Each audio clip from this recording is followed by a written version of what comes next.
9 बच्चियों से रेप, 8 की हत्या दिल दहला देगी इस सीरियल किलर की खौफनाक कहानी में। वो एक दरिंदा है जो एक बलात्कारी है, एक कातिल है। उसे आप सीरियल किलर भी कह सकते हैं और सीरियल रेपिस्ट भी। मासूम बच्चों को अपना शिकार करता था, वो उसका यौन शोषण करता था और फिर उसे मौत की नींद सुला देता था। उसके दिल में रहम नाम की कोई चीज नहीं है। उसे मासूमों की चीख पुकार से कोई फर्क नहीं पड़ता, वो बस अपना शिकार करता था। ये कहानी है गुरुग्राम के रेपिस्ट सुनील की। कहते हैं अपराधी चाहे जितना भी शातिर हो, एक ना एक दिन कानून के गिरफ्तार में आ ही जाता है। 30 साल का सीरियल रेपिस्ट सुनील भी इसी तरह कानून के शिकंजे में आ गया था। तभी से वो जेल में बंद था। हाल ही में अदालत ने उसे दोषी ठहराया। 9 मासूम बच्चियों की रेप के बाद हत्या करने के दोषी सुनील को कोर्ट ने फांसी की सजा सुनाई। 11 नवंबर 2018 का वो खौफनाक दिन जब इस दरिंदे ने एक मासूम बच्ची के साथ बेरहमी से रेप कर उसकी हत्या कर दी थी।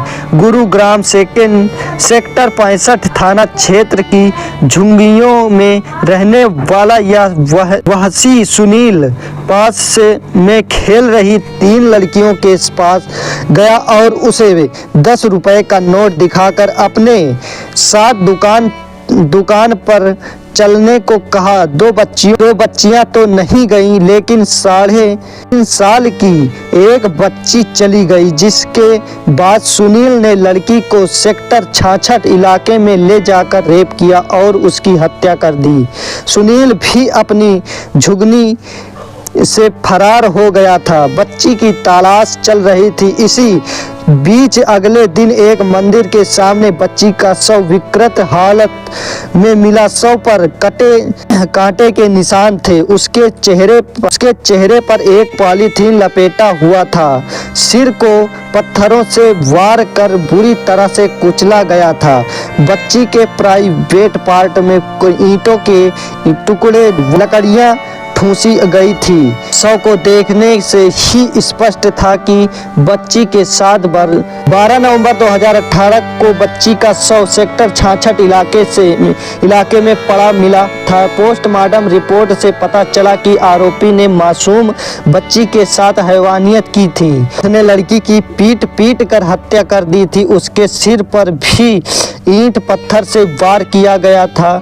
मामले में सुनील पर पुलिस की ओर से 2 लाख रुपए का इनाम घोषित किया गया था।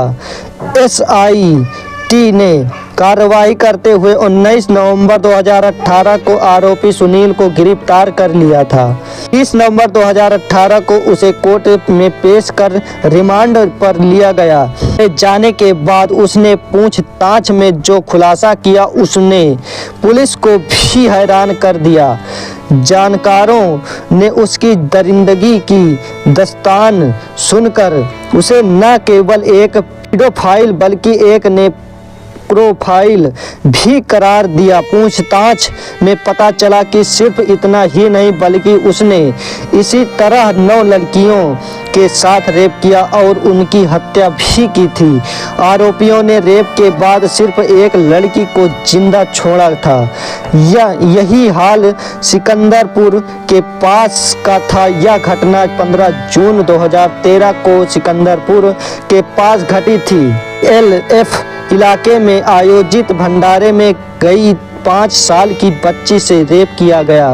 बच्ची लहूलुहान हालत में सिकंदरपुर मेट्रो स्टेशन के पास मेट्रो पिलर नंबर 47 और 48 बीच मिली थी। बेहद गंभीर हालत में उसे दिल्ली के सफदरजंग अस्पताल रिफर किया गया था। इसके लड़की के साथ बेरहमी से बलात्कार किया गया था। गुरुग्राम पुलिस ने FIR दर्ज कर जांच शुरू कर दी, लेकिन मामले में कोई सुराग नहीं मिला, जिस पर 2014 में कोर्ट में रिपोर्ट दाखिल की गई। फरवरी 2018 में पोस्टिंग में बच्ची के प्राइवेट पार्ट की 13वीं बार सर्जरी हुई 15 दिसंबर 2018 को। आरोपी सुनील के खिलाफ कोर्ट में चालान पेश किया गया। कोर्ट में सीसीटीवी फुटेज के अलावा अन्य मेडिकल और फॉरेंसिक सबूत पेश किए गए। सबूतों और गवाहों के आधार पर कोर्ट ने बुधवार को दोषी सुनील को फांसी की सजा सुनाई। गुरुग्राम, ग्वालियर और झांसी में 8 मासूम बच्चियों के साथ अपराध करने का शक था। पहली पीड़िता 4 साल की बच्ची थी जिसे 2016 में गुरुग्राम के मंदिर से अपहरण किया था। उसका शव उसी साल 27 नवंबर को सोहाना रोड ओमेक्स मॉडल के पीछे झाड़ियों में मिला था। 2 महीने बाद सुनील फिर से गुरुग्राम में 5 साल की बच्ची को अपना शिकार बनाया, जिसका विक्षत शव उसके लापता होने के 20 दिन बाद मिला था। इसीलिए आलिया घाट की तरह दोनों पीड़िताओं को सिर और पैर में चोटें आई। इसका कहना था कि रविंदर कुमार नशे का आदी हो गया था। वो ड्रग्स लिया करता था। इसके बाद वो खुद पर काबू नहीं रख पाता था। जैसे ही दिन ढलता था वो अपनी हवस मिटाने के लिए बच्चियों को तलाशने लगता था। कभी कभी वो लोकल बसों में अपने शिकार की तलाश करता था, क्योंकि बाहरी राज्यों से आने वाली कई लोग बच्चों के साथ बसों में सवार होते थे। दोस्तों, ये कहानी किसी को दिल दहलाने या परेशान करने के लिए नहीं है। ये कहानी है आप खुद को सचेत करने के लिए, क्योंकि सतर्क रहें। और वीडियो पर पहली बार आए तो वीडियो को लाइक करके चैनल को सब्सक्राइब जरूर कर लें, क्योंकि ऐसी स्टोरी आप तक जरूर, सच्ची कहानी आप तक जरूर पहुँचे।